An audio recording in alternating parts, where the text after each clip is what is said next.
going on?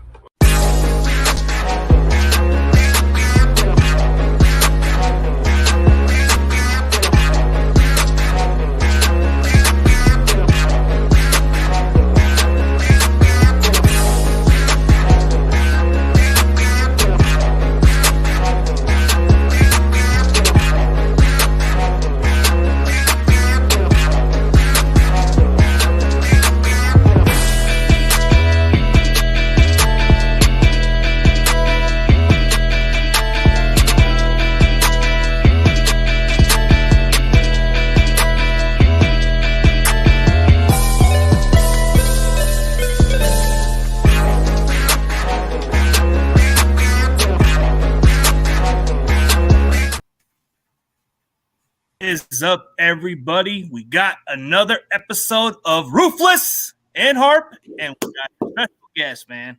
The guy has been cooking. His name is Eric Crocker, man. What's up, bro? Hey, real quick, man. First of all, thank you for having me on. But I gotta give my guy Josh his flowers. All right. So Josh might not even remember this, but 2012.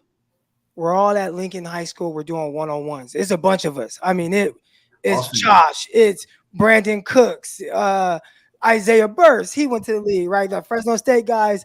My guy Dominique Howard. And I think Tremaine Johnson came out. I mean, it's just a ton of dudes.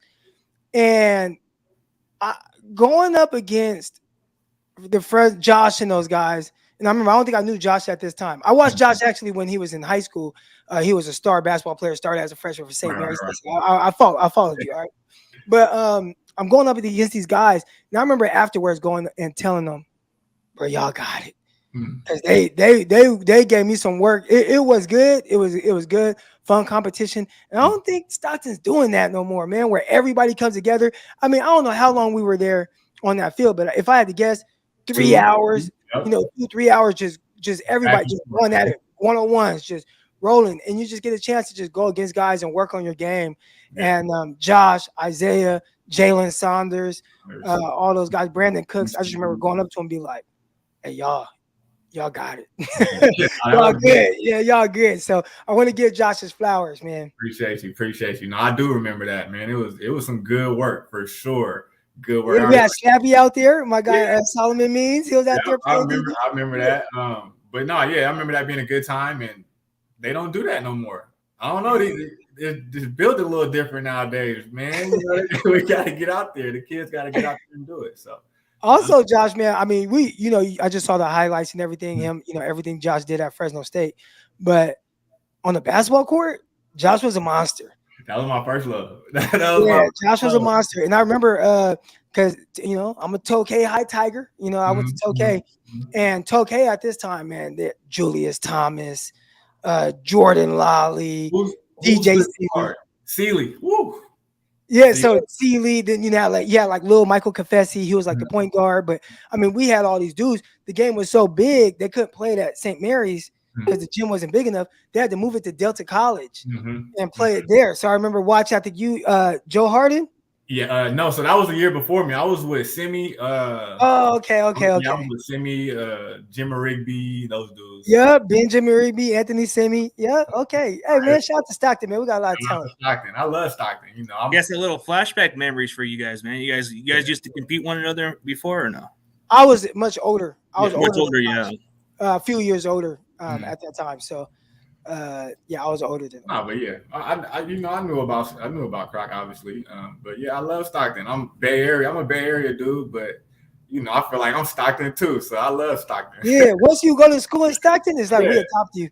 Yeah, and I feel like a lot of people, you gonna learn a lot about yourself one way or another being out there in Stockton. So Central Valley represent, man. Central Valley 209 559. Yeah, they're the same vibe. Are you from Fresno? Yeah. Fresno. My freshman year of high school, I went to Sunnyside. Ooh, I played against that school. Yeah. The Wildcats, Edison too, right? No, I didn't go there. I just coached at Edison. Okay. I thought you went to Edison too. Okay, so there is an Edison High School in Fresno. Those are the best damn Tigers in the country, man. They are really good. And Ricky Manning played against them And so I played against them as a freshman. I knew that, how good they dogged us when I was 44-0. There's certain things you just don't forget. And I don't forget that ass kicking. But I would say I played against them heading into my senior year, 7-on-7. And my teammates were scared, man. Tokay, we didn't have a whole lot of dogs. We had my guy Jeremiah Kelly, Dana Carter. We had some dogs. And we lost the first time we played them, but then we circled back around come playoff time. I'm just like, bro, just throw me the ball. Throw it to me, throw it to Jeremiah. Let's win this. And we actually beat them. And they had a star-studded squad, like 10 D1 guys. They always do. Edison and Fresno, they got some dogs for sure. Always. Even Central does, too. They got some top talent. Like, they got Jalen Johnson, who just came out of there. Yeah. Oh, yeah.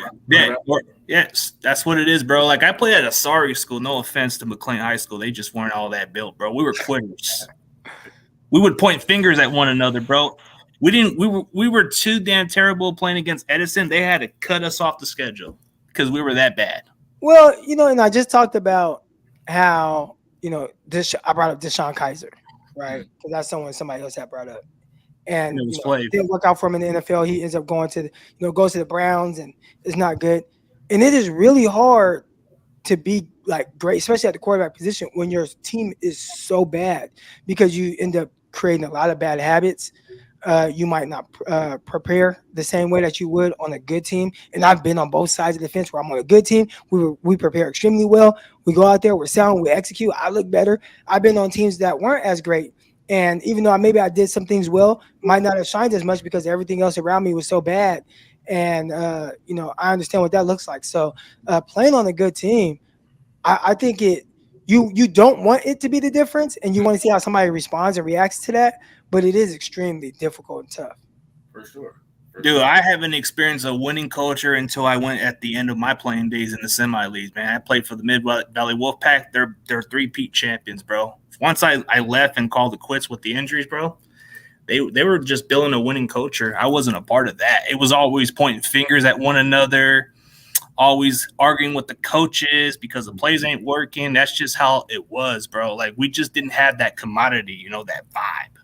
Yep. No, I would definitely say, like, that's big. On the losing teams that I was on, it was a lot of arguing with the coaches. It was a lot of not caring. Fights in practice too. Not caring at practice. Fights at practice. I mean, but winning teams, they fight at practice too, like training camp and stuff. To better the person, sometimes if they don't listen, sometimes you may have to give them a little tough love. But it wasn't that way, bro. It was more like we were pointing fingers at each other and say, "You're the reason why we freaking lost." For sure. Yeah, that's tough. It could definitely go both ways with the fighting. So. Yeah, we definitely fight on good teams too, though, because at the end of the day, especially the higher up levels, it's just so competitive. Mm-hmm. And here's one thing that a lot of people don't truly understand about sports: offense and defense. You're damn near two different teams. For sure. Like defense. It's like defense. They, you have your meetings, you have your film room, you have your stuff, and then you practice. And it's really a lot of times segregated. The only time you come together a lot of times is a team meeting, and then outside that, once you break from there, you kind of go your separate ways. And that's why you see a lot of times, especially at the NFL level, there's guys on the other side you don't really interact with. You really don't know them, right? Right. When Fred Warner and Brandon Ayuk had gotten a fight, in last practice, I was thinking there's a chance they really don't care for each other because they might not really know each other like how you think. You think like, oh, Ayuk, Fred Warner, they play on the same team, both really good football players, they're ballers. Of course they're tight. They might not be tight. Like they might not really even know each other like that or hang out with each other outside of football or anything. Think about when you look at these guys at these games, right? Like at the Warriors game, courtside. Who do you see hanging out with each other? Have you seen Diamador Lenore and Debo Samuel? Yeah. Hell no. You see Debo Ayuk, Christian McCaffrey, Brock Purdy, George Kittle. Like they all hang together. A lot of times it's a little different, I think, than most people think. It's a different vibe because you want to build a bond with them. Just like how before we moved on from Garoppolo, he went to the wrestling events with George Kittle. That's how they build the vibe. And again, two offensive guys.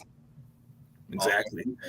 Yeah, but speaking of what's been going on, since you had your little controversial of your takes with Flav, what's your thoughts on what's been going on with the Niners, bro? Like, this is a topic that we've been kind of like, it's been kind of buzzing towards the topics of the Twitter world and the reports? First of all, I love it. I just had almost 300 people live, during a dead period. So for, content creating standpoints, it's cool. I hate some of these things because it kind of pins fans against each other. I see it in my comments. I see it in the chats where, everybody feels like they have to stake their flag on one side or the other. When ultimately, at the end of the day, I see Josh right now, he got the Niner logo on his shirt. We're all just Niner fans and we want them to win, however they got to win. So, the Trey Lance, Sam Darnold thing, the business side of things, I understand it. They could be, and I don't know if you guys watched that Kurt Warner movie. Did you watch it? Oh, yeah, I've seen that movie. Yeah, I got it on DVD. So at first, I didn't watch it for the longest. I'm like, man, it's a corny ass movie, but it actually ended up being really good. It's really inspiring. But the coach, Mike Martz, he came off as if he hated Kurt Warner, and ultimately, all it was almost like a big test, whereas I just want to see how much you can take and go through it to find out if you're the guy or not. Mm-hmm. And Trey Lance, they might think he sucks, they might not. I don't know, but there's the chance that it's listen, we're going to make you compete and we want to see how you respond. So you're going to compete for CB2 to even have a chance at any shot at Brock Purdy, right, which right now I would say is very unlikely because Brock Purdy, they've made it clear, and I think it's clear to everybody how well he played. So it's well, he's got to be QB1. But for QB2, hey, let's make him compete. Let's see how Trey Lance competes and how he handles that. And if he handles that well, then we'll go from there and see whatever else. But it starts there. So I don't look too much into it. I think, people saying one guy has a leg up and all that. I don't know about that. But I do think that they'll compete. And I'm anxious to see how Trey Lance handles it. Yeah. See, I like that. I love that, Croc, because when I get involved, so I'm just now starting to get into the 49er content creators and, kind of chiming in and stuff like that. What I don't like is when I see the national media saying Darnold this, Darnold that, he can do this. But we've seen Darnold, right? We've seen Darnold with 2-3 different teams a lot, and we've seen who he is, right? It's not much that can change with what he does. But then we see Trey Lance, he had his ups and downs, right? But he has his potential. So why write him off now? That's what I don't like about a lot of the national media. They're writing him off now. He might suck, we don't know. I'm a Brock Purdy guy right now too, because what he's done. And if he's healthy, start him. No questions, no competition, none of that. Or maybe have a competition, but he's a starter, hands down. But don't write off my guy Trey yet, to the national media. I think it's easy for a lot of people. People that don't truly understand the development and what goes into that. And I loved how my guy Chris on my show was talking about how throwing out numbers of guys, touchdowns and interceptions that they had starting off, how bad it looked, their record in their first 4 games, how bad it looked, and then what they turned out to be. And that's not to say that Trey Lance is going to be this great quarterback, but he could be. We don't know. It's only been 4 games. And typically 4 games isn't enough of anything to really make a decision one way or the other. The interesting thing with the mainstream media that you speak of is how they are so certain. Oh, man, Sam Darnold. He's going. And it's well, y'all know way more about Sam Darnold, and it's been mostly negative. He's played 55 games. There's a large sample size as opposed to Trey. And maybe that's what it is. People, when there's things that they don't know, they feel uncomfortable with what that might be. So it's it's easier to just be I'm going to go, even though Sam Darnold might be bad, but he's the safer bad as opposed to, and maybe that's what it is, right? And not to say that Sam Darnold can't be better with Shanahan. We've seen what Shanahan done with, Nick Mullins and, quarterbacks like that, right? So, I mean, Darnold might, he might have a chance to be something special. We don't know, but don't write off Trey and don't give Trey the energy that you're not giving Darnold is what I think. Darnold had so many chances, like you said, 2 teams giving up, but they've seen the track record with Shanahan, what he's done with these other quarterbacks. So we never know. But I still think Trey needs to have a chance. But then again, this is a complicated situation. This is like, Brock played so well, right? Would you want to stick with somebody who's been winning games, or would you rather take the chance with Trey and go through the growing pains? He's still young, and you want to see what he can do, right? There's two ways to look at it, right? Like the selfish side of me as a fan, and I'm almost like, we all have those women friend who maybe they have a bad situation with a guy, and they want that guy to admit that he was wrong and he did bad, right? And you just kind of are looking for that closure, right? The chicks all, I just want him to say sorry. And it's like, well, he probably won't say sorry. And right now, I'm looking for closure from this situation that we just may not ever get. And I think that's the more frustrating part, where it is very clear that Brock Purdy should start week 1. But selfishly, because I just want to know, will Trey Lance be good? Can I just get 4 straight starts from him? I mean, I haven't even seen him finish back-to-back games. So can I just get 4 straight starts to where I can just have the closure of knowing he's trash, or see, this is why you play him. So, you didn't know you were going to get this. But the fact that I may never know, I think is the thing that hurts me the most. So selfishly, I would love for Trey Lance to start 4 games just so I can see. But realistically, there's no way that you start Trey Lance week 1 over Brock Purdy, who played as well as he did last year. Right. No way you can do that. Oh, it's just a hard, difficult situation. You're in the winning business. So it's like Trey is somebody we want to see what he can do, but the injuries is what happens. Injuries happen. It's unfortunate. Like, we've seen it happen with Alex Smith, where he was playing really good football, and then Kaepernick was the hot hand, and you stick with the winning. You stick with the winning business. So it's one or the other. Right. Oh, here's a good question. I guess I didn't think of this question. Question to Eric Crocker. What is your take on the current USFL and XFL? Should Arena be incorporated in those leagues? What should have take for the Thunder and SaberCats to thrive? First, I wish they had those leagues when I was playing, because they did have the UFL at the time at first, and then it shut down or something. But I for sure would be in the XFL right now. Yeah. I would have played in the XFL as opposed to going the arena route. But I think every league serves its purpose. If you go back to the Kurt Warner video that we just brought up, right? Kurt Warner, when he was getting into arena, it was more so about not so much looking like outdoor football, but just being something that's entertaining for fans. And that's what I took from my time playing in the Arena Football League, where it was very interactive. You're right there. A lot of points being scored. It's up and down. And it was really fun and exciting for me. I probably had my funnest time ever playing football in that league. So I think every league kind of serves their purpose. USFL, XFL are trying to be more feeder programs to the NFL as opposed to the AFL, which is more about entertainment. So I would say that's kind of the difference in that. They just all kind of serve their own little purpose. I wish that AFL would get as big as, and it was big. It was good when I played. I got to play on ESPN, CBS Sports, NFL Network. We have plenty of fans.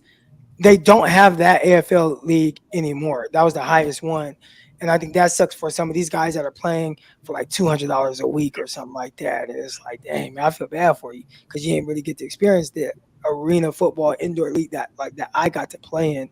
But yeah, the XFL, USFL, I think they're trying to be more feeder programs. Now, what I think they should do, figure out a way how to get your guys, get your stars, so your leagues can be bigger, right? Get these guys that fans can latch onto and recognize, and for 2-3 years is man, we know who our quarterback is, or we know who our running back is. And I think that would probably help that league, as opposed to being a feeder program to the league, where if you have somebody that plays good, he's going to the NFL, and now all of a sudden I got to learn a new quarterback or something like that. And I think that's going to be hard for fans to follow. Yeah, it's different then. Because Arena was a lot of fun, like you said, the entertaining part, the way they were playing. When Kurt Warner played in the Arena, it was like the Iowa Brainstorms, whatever they were. I had my first career interceptions against them. Dude, I remember those highlights. I think those were old highlights that they don't even show as much, but I seen some of your highlights back then, dude. They were Dude, you were like a tall, lengthy cornerback, but you even say you were just average. Wait, repeat that. No, but when you played cornerback, you said you were very much average. I was an average athlete from professional standards. Okay. And I think that's what made it harder for me to, be able to stick in the NFL, right? Where I'm not the fastest guy. I can run, but there was going to have to be something else that I offered with that, and I didn't, right? Like, let's say Richard Sherman, who probably same speed as me, but mentally he was able to catch on quick, understand the game, angles, concepts, and that made him an amazing player. Well, I didn't have that part of the game down, so I had to rely more on athleticism that I was more average at, and I was going to have to be great on special teams, which I sucked on special teams. So, look, you know what my favorite part of your game was? What was your favorite part? How you talk. I like the way you talk. Oh, you yeah. Faces. I love that. That's what a corner needs. That, and you had that. That's yeah, man. You know. I love competition. I'm one of the most competitive people you'll meet. My wife and I, the kids, we could be having family night playing Mario Kart, and I'm gonna talk trash to them, and I just think it makes everything more fun. And at that level, you get to talk trash. You got to back it up. And if you get dogged, people gonna be in your face. But I welcome that. I welcome the back and forth. So I definitely was gonna talk. And back it. It made everything a lot more fun. Yeah. In my opinion. And then afterwards, tap it up, man. Great job. I love competing against you. Yeah, for sure. It's part of the game. Which some sports you can't do it too much in, but football is one of those sports you can get in somebody's face for a little bit and let them know, okay, I strapped you up, or you can't guard something like that. Way more trash talking goes on than fans know. Yeah, for sure. It feeds off the energy a little bit. Yeah.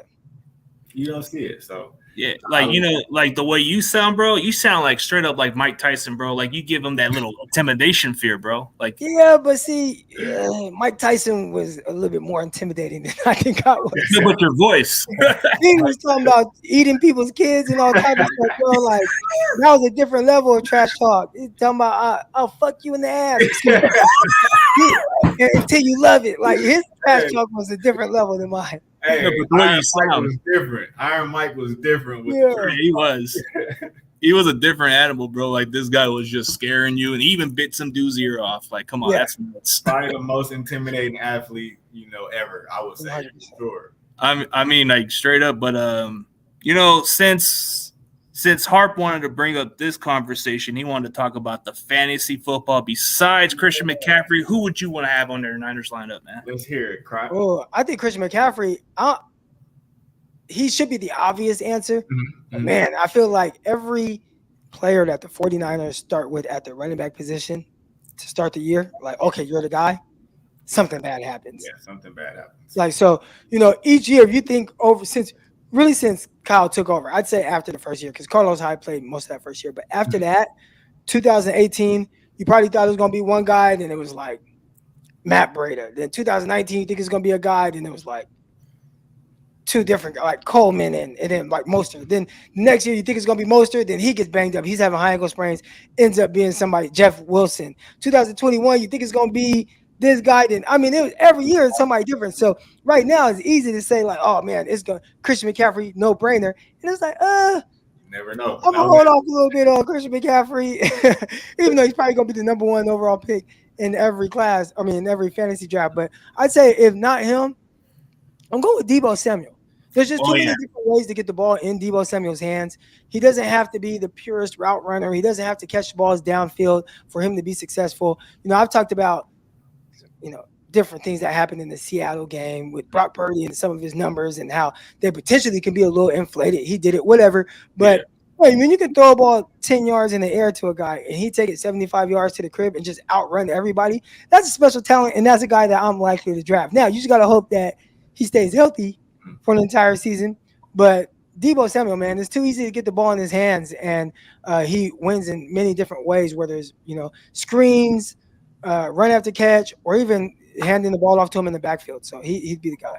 Oh yeah, it's because you can put him on the flex, and then when you play him on the flex, bro, you can get around the 20+ points sometimes. When he has a breakout game, it's going up to 30 or more, dude. You can use him in the ball carrier where he can get the ball, catch the ball on short passes, make it into a big play. Dude, this guy's just an all around. All right, definitely. Yeah, I like that. So we're banking on Debo to have a bounce back year. I feel like Debo is like an every other year thing with him. Think about it. 2019 rookie year, almost 1,000 total yards, over 800 receiving yards. Like played well. It's like, oh yeah, should have probably would have been in Super Bowl MVP, right? If the 49ers win. And then the next year gets hurt, down year. Then 2021 All Pro, 1,800 yards, 14 touchdowns. And then the next year gets hurt, down year. So I think this year is. Oh, he's gonna ball out. He's gonna do all kind of special things. He's getting in shape too. But there's one player you may not want to sleep on. I think Jordan Mason might even surprise people, man. Like, well, that's what I'm talking about, right? We talking about Christian McCaffrey. Yeah, how it's never the guy that starts the year at running back for the Niners. Jordan Mason. I mean, that's a guy that you'll probably be able to get later because right now, who people gonna talk about if not Christian McCaffrey, Elijah Mitchell, and I think Elijah Mitchell is a terrific running back. But Mason is probably the guy who will ultimately lead the 49ers in rushing, and I would not be surprised. Yeah. And he has a role. He has a role already on the team. Yep. He looks fast and explosive during this offseason, bro. He looks like he's ready for the load. Yeah, fourth quarter, who's getting the ball. I mean, here's a good question, I guess, since this person wants to ask you a random question. Who is your inspiration regarding football, Crocker? Oh man, okay. Outside of Deion Sanders, because I grew up watching Deion, and it was like, man, like that's love. But outside of Deion, my uncle Tracy, he played football, and he was really good at offers from everybody in the nation, all that. But I think he was like a little retarded, a little bit like this. He had some issues with school, but offers from everybody, and he used to take me on the front yard and teach me Jerry Rice steps. That's what he called it. So. I have to run routes and I have to break down at the top like Jerry Rice and cut. And I kind of always wanted to be like and play like my uncle. So I'd say he was probably my biggest inspiration. Nice. Okay, so he had more of an impact when it comes. Like sometimes even a family member impacts you. Like my brother influenced me a lot, and he made me tougher. Like. When there was like what he wanted me to do some boxing at first, just so I can learn how to defend myself and not be a pushover. That was one thing he taught me. He taught me how to be a man and not be a pushover, not let these other guys take advantage of you, and you'll get your respect. Right. Yeah, and my big brother too. I mean, he still holds the high school record at his school, 7 interceptions in the season. A big part of me playing cornerback was because of my brother and how good he was. And going to the games, watching him, follow guys, and he was in high school, man, following number one receivers around. So my big brother for sure, he's a big inspiration for me as well. Yeah, he influenced me a lot. My brother, he got me into wrestling, some boxing, then he got me into football a lot more. Like there was times where I just wanted to chill and relax, and he would just get on my case and say, "No, we're gonna get you to run some laps. We're gonna get you to do this." Because we want you to be ready for the season. Don't take the easy route. That's how my other families were. My uncle was pretty much an old school kind of military guy. He would get pushy. That's what the big brothers is for. I got 7 of them, 6 of them. I got 6 big brothers. And look, that's where all the trash talk came from. So yeah, they was talking trash, from the day I could remember, not letting me make a bucket, blocking my shot when I was about 3 feet tall. So they definitely the inspirations, and that's what the big brothers is for. So yeah, like inspiration, like to push us to be better. But we all grew up in tough neighborhoods, but like you guys said, Stockton's pretty tough, man, compared to Fresno. No, it's not probably the same. It's about the west side's a little tougher. When you go to the west side of Fresno and certain other areas, it could be a little crazy, but it doesn't compare to Stockton. I stayed in the nice areas of Stockton. I wasn't from Stockton like that, so you went to St. Mary's, bro. Yeah, he had I went to the Klein, bro. That's one of the toughest areas. Then you go down Roosevelt, bro. A lot of drive-by shootings over there. Yeah. But yeah, speaking of it, bro, like let's see. Oh, secondaries, bro. I know you're probably gonna chime in on the secondaries, man. This is your position, man. What we want to hear right here. So 49 secondary is interesting, with where they're at and kind of how they've kind of constructed the secondary, where they're going with the cornerback position. I look at Travarius Ward, and I think that's the guy where, everybody expects to, oh, man, he's just going to be a shutdown guy. But I'm curious to see how they utilize him. Last year it was very clear what his strengths were and what they weren't. And based on his body style, his length, you would really be able to anticipate this. But man press, line him up against anybody, especially like bigger body guys. Like that's where he's going to excel. You watch him in his battles against DK Metcalf, and DK was always going to get him at least once or twice, right? But for the most part, he held his own and played extremely well against Debo and made things tough. And I think that's the most you can ask for a good press man corner against a terrific receiver. Like, are you competing? He definitely did that. Where I think he isn't as great is playing off coverage. And the 49ers like to play a lot of quarters. And, you got to kind of match guys vertically on that outside. And I don't want to say underwhelmed with his turn and run ability to keep up with guys vertically pushing down the field. But it was clear, like, that's not a strength of his. So I'm curious to see this year if the 49ers just say, you know what, like, Travarius, we're just going to keep you at the line of scrimmage. We'll let you play at the line of scrimmage, even in quarters. Look, when I was with the Jets, that was one thing that Coach Dennis Thurman said to me. In most of these coverages, except for like Sky Cover 3, you can play press alignment. Now, your alignment might change based on if it's cover 1, cover 2, cover 3, fire zone. Your alignment might change. You might have to go from an inside shade to an outside shade. But ultimately, you can play at the line of scrimmage. And that makes it better for some guys that might transition a little tougher in and out of their breaks or into a turn and run. So if I'm the 49ers, I just keep using him at the line of scrimmage unless it's a clear situation where he has to play off. But we saw several times where turn and run wasn't quite his thing, and maybe some of that had to be due to he has some injuries, some hamstring stuff, and he's a little banged up. So how healthy is he going to be for an entire season? But I would like to play him at the line of scrimmage. I'm excited to see Diamador Lenore going into a season where you don't got Emmanuel Mosley anymore. So now you got to be the guy. And what does that look like? And there's going to be some guys that are kind of hunting to kind of compete for that spot, and we'll see what happens come training camp. I bet it right now is Diamador Lenore's job to lose, but it's going to be a big time competition between Lenore and Ambry Thomas. Like, what's going to happen with him? Is he going to kind of bounce back? You got Daryl Luther, the rookie out of South Alabama. I'm excited to see what he does, and I think he plays off well as well as be a good press guy. I think he needs to anticipate a little bit more at the top of routes, but terrific prospect. And then Samuel Womack, a guy, who's not as tall, but extremely long arms. His ability, ran in the 4.3s. He can run with guys. He's scrappy, and he's a big-time playmaker. Always finds himself around the ball. Most pass breakups in this conference throughout his time playing at Toledo.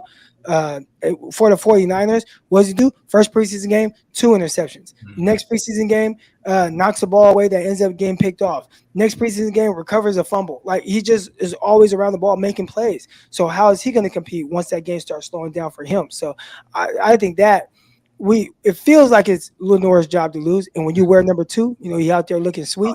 But I think it's gonna be a big time competition. So let me ask you this, Croc. Who do you think is the odd man out in that cornerback position? I mean, me personally, I think Ambry, because I mean we seen what he's done, and he just hasn't made any progress. But what do you think? What do you think about that? I think that's the easy one to say. And we do want to see him make that progress. But it's crazy because a lot of times guys make more of a year or two jump, especially at the corner position. Look, when I got there, it was such a the mental aspect of it, like grasping this new defense, having to learn all the checks. And in the NFL, especially like, let's say 49ers. I mean, Kyle Shanahan motions more than anybody, right? So every time somebody motions, I think on TV fans, we see just, a guy in motion. Well, for a defender, it changes your responsibility. Where every time you see a motion, where you see a guy motion fast or slow, are there now two guys, outside the hashes, or is there one guy? Is there a back to me? Does he motion away? All those things kind of change your responsibility. So for a young cornerback that's coming in, maybe not getting like the most reps, you gotta start to learn these things on the fly. Unless it's a defense where they're just like, hey, we're just gonna play you straight man, or you're just gonna do this, and they make it simple for them. But a lot of times these adjustments happen really fast, and young guys, it takes them a little bit of time to catch on to that. So you start to see them get a little bit better and more comfortable. That was the surprising thing with Ambry Thomas, where heading into the next year, he's like, he took a step back, and it's like, bro, we don't even want to put you on the field after ending this season so strong. So that was one thing that was very interesting. And now heading into year 3, how, you got to be better, but sometimes your confidence starts to get a little shot. Maybe he feels like they don't believe him, whatever the case is. But if I had to guess, yeah, Josh, he's probably going to be the odd man out. Yeah, especially I really want to see Womack more. I was surprised he didn't end up getting more playing time. In that first year after coming on so strong in preseason, like you said. Like, I was like, okay, this dude is a baller. I want to just see him out there, a little bit at the least. But I think this year is the year if he's going to get some type of playing time, right? They're talking about, okay, so look, he's a good outside cornerback. Like, that's why I always liked him. Yeah. Well, start the season, what they do, they put him in the nickel spot. The nickel, I talk about the cornerback. The nickel has the most to worry about. You got to be on the same page with the linebackers. You got to be on the same page with the pass rushers. If you're blitzing, you got to be on the same page with the corners, the safeties. You got to know what everybody's doing around you, all these different checks. And then, a professional athlete told me, I don't know, throw guys' names out there, but Richard Sherman said, I think it's run fits why they took him out of there. So it's like, on top of all that, you can't just be a cover guy. You got to be able to understand run fits, which is different for a guy like Samuel Womack, who probably never even played in a nickel. He's probably always been an outside cornerback, and now they're asking him to essentially play a different position. So those are things that's tough, but they pulled him and gave him the axe quick. And I'm curious to see, like, man, just leave him on the outside. I know he's not as tall, but with them playing as much quarters as they do, he should be tailor-made for quarters, being able to play off, be quick-footed, change the direction, and then that vertical speed to run with guys. So I just say leave him on the outside, and I think that would be the best version of Samuel Womack that we see. Right, and that do make sense because with the tackling part and run fits, because they brought in Isaiah Oliver, right? And he's one of the best nickel tacklers in the NFL. So that makes sense. He's a long corner too, so he's definitely somebody that Steve Wilkes likes, because he likes those type of corners, those aggressive type of coverage. But when you look at the rest of the secondary, there's this kid that we were talking about like weeks ago, Jameson. I think this kid could make a strong push to make the team. So I watched this film over at Texas, right? We're talking about the corner from Texas, number 5. Yeah. It was kind of hard to see exactly what it was. Man, I wish I could pull up my notes right now because I know I watched it. We went over Locked On 49ers. But I know there were some things that were like he didn't play as fast, like didn't play to his 40-yard dash speed.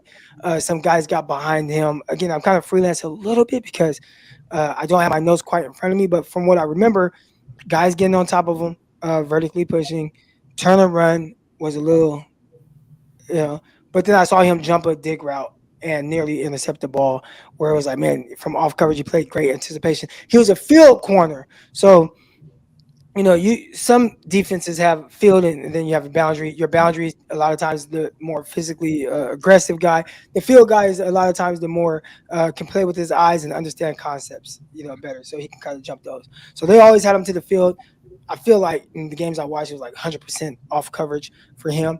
But he did show some anticipation at the top of routes, and I thought that was one thing that was encouraging about his film. As far as like what to expect, I don't know about that. Yeah. There's just a lot about these guys that have potential, but we haven't even reached the safety spot. I think Gibson is pretty much obvious the starter, unless we see a lot from our rookie, man. I've seen some good like OTAs and stuff he was doing, man. Like he stood out. Yeah, so we're talking about Jair Brown, man, Yeah, safety Jair Brown. Yeah. out of Penn State, and I watched him, and a lot of times because people are really high on him, really high on him. And you see, man, he didn't really test all that well, right? And my thing is, all right, isn't an issue that he ran a 4.65 at the combine. Like, do those things, and I watched, and for the most part, I thought he played extremely fast. I thought he played with his hair on fire. He was a guy that I could see why he like led college football in interceptions the last couple of years. He's a junior college transfer guy too, so he transferred to Penn State. Only played 2 years. Became a captain like right away. So like that's a guy who I want to say he was a gold helmet guy for the 49ers, but the playmaking ability is clear and why he's able to do it. He flies around, and like Samuel Wallback, like Talanoa Hufanga, guys that just have this knack for being around the ball and making plays. It's like, man, why do they do that? Well, they play full speed. I think Jair Alexander does that. Matter of fact, in the film I watched, he didn't have any takeaways. Like he didn't have an interception, fumble recovery, but just watching how he moved and ran to the ball and put himself in potential opportunities to get interceptions or recoveries, or if a ball is tipped, him being in the right spot, it was very clear as day that that was something that he'd be able to do. Now, the speed element, I only saw it really bite him a couple of times where one, it was a run play from a running back Ohio State. You got Jair Alexander playing that single high safety. The running back burst up the middle, cuts to the outside. Brown had an angle, and the running back still outran the angle. So when we start talking about speed, I think it's not something that is always going to show up, but there might be times where I say it with arm strength, right? Like you don't need a big arm until you need a big arm, right, to make a certain throw. I think the same thing with speed, where you don't have to run a 4.4, you don't have to run low 4.5 until you have to run a 4.4, and that's when sometimes it's like, well, I don't have that in me, and the guy just scores a touchdown, and then we just blame the linebackers and the front guys for not getting to the bag. There were a couple other ones where he was playing and he wasn't able to get to some sideline passes. And because I know that he ran a 4.65, I'm like, oh, is it because he ran 4.65 why he didn't get to that ball? Where maybe if somebody was a 4.4, they get there and maybe pick it off or bat the ball away. So I'm curious to see just how to utilize him. Will his speed be an issue? Uh, you know, Aside from that, I mean, his anticipation, how fast he plays, love him around the line of scrimmage. Thought he was very, scrappy, high motor guy. There were a lot of things alike, and to see how he fits in with this 49ers group, there I could see an opportunity for them to do more three safety looks with Jair. Uh, what am I blanking on? Brown. No, not Jair Brown. The other one. Oh, Gibson. Gibson. Oh yeah, Deshaun Gibson. Yeah, Deshaun Gibson. Yeah, Deshaun Gibson. I think there's opportunity for them to play. Give three safety looks. And if you're Wilkes, like that's what you want. You want guys that can make your defense more multiple. I like it. Especially playing some nickel too, because that's how some of the safeties get some of those little coverage plays.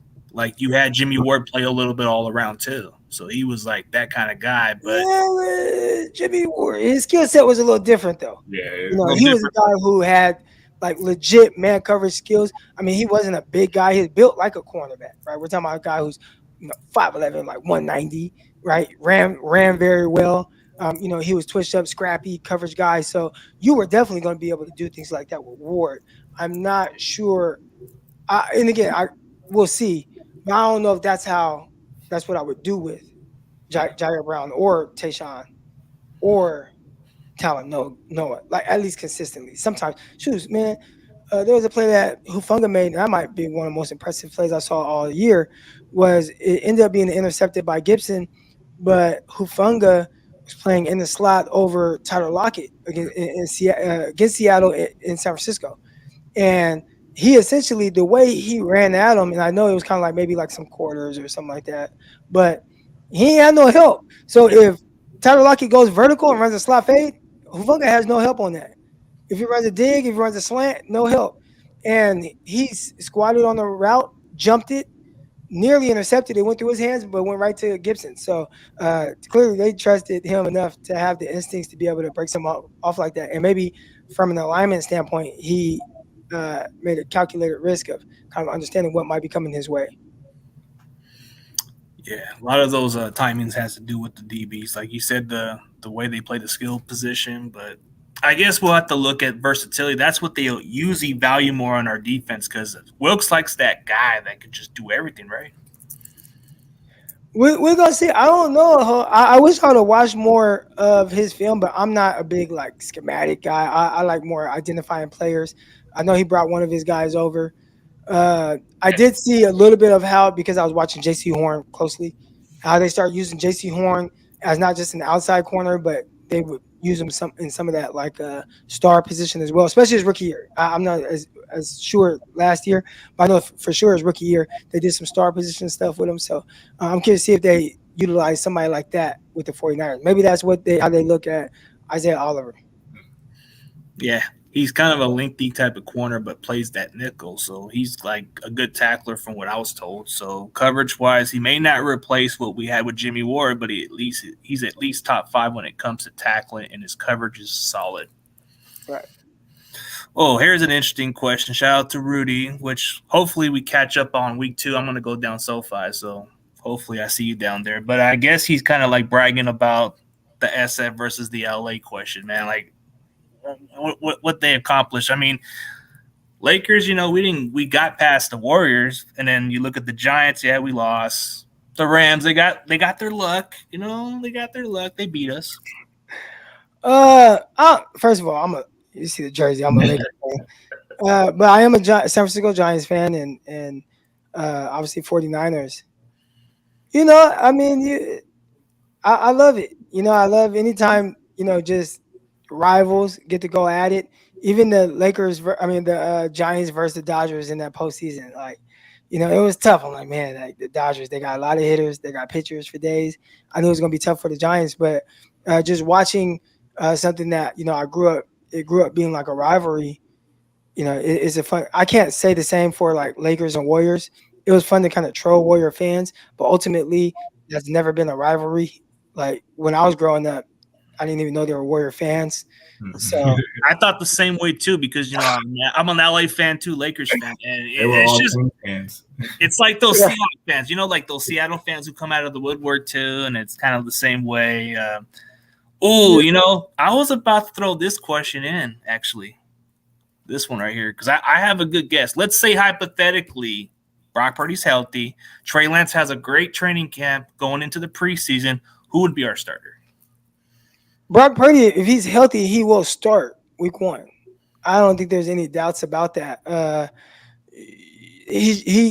don't think that there's anything that Trey or Darnold or anyone else, Allen, can do in training camp or in preseason to undo or unseat what Brock Purdy did in the postseason or in the regular season. I mean, he didn't lose a game that he was able to finish. So I think because of that, Trey can be awesome. I think that might make it easier to have maybe a shorter leash on Brock if it starts off weird and maybe he looks a little shaky and not 100%. Maybe you're like, well, shoot, man, Trey had the most amazing camp ever. Like, and maybe if it starts looking really weird, you can pull him for Trey. But once you pull him, you can't go back. So, I think from that standpoint, maybe there's a chance for that. Maybe, but even then, I doubt that. So, I think it's Brock Purdy's job to lose, and he would just have to not be ready, which is, from all accounts, it sounds like he's really on the right path. Yeah, healthy Brock is 100% starter. No questions about it. Right. No dispute about that. I mean, you came into a situation where you kind of won most of the games, and it came off the injury was kind of like unfortunate. I mean, he was undefeated. So, like they say, you go with the hot hand, but Purdy's injured, so he's in the right direction. Like we hear the reports, he's going to Jacksonville to do some type of throwing training or stuff like that with therapies, right? Yeah. Well, he's going to Jacksonville to throw with Will Hewlett. That's a quarterback coach. I actually had the opportunity to have him on my YouTube channel. Great guy. He's an Aussie. He's from like Australia. And Will, great great trainer, and I think they're going to be working on more than just like rehab. I think they're going to be working towards some mechanical stuff as well, making sure that he's going to be sharp. So I think he's like truly throwing the football. Nice. Yeah, as long as he gets back on that progress. I mean, I think that's part of what helps him get better, even though he's coming off an injury. But Nick Mullins had a very difficult situation having that similar injury. It may take him some time, but would it be kind of like a setback if we were to rush him back? Let's say Brock Purdy isn't at full health. Would you still want to play him? I mean, when we say he's not at full health, like what would it take for him to get to full health? If you feel like there's something that potentially can, be a setback, then I would say, like, you don't have to start him off the season. Just kind of let him sit for a few weeks, and then, ultimately whenever he's ready and you feel like he's more 100%, then go to him. But right now, I ain't no doctor or anything like that, but it feels like everything's fine with his elbow. Now it's just a ramping up period where it's just getting him ready to just throw a bunch. Like, I think that's where he's at now. I think the actual like recovery of whatever the surgery and everything, I think that's all good. Yeah, a lot of better doctors, better like technology in those days. I mean, it was tough for some quarterbacks like that. Right. Hell yeah. Yeah. Tommy John, like when they had Tommy John surgery, but he had the UCL surgery, so it's a little different. Yes, that's out of my wheelhouse. I hear reports and I hear different things. I kind of piece things together for Purdy, so I kind of understand. Like it sounds like everything is going great for him. But outside that, I don't know. But you feel this Niners pass rush is going to be a lot better than last year, man? Because it's got to be better with our secondary, right?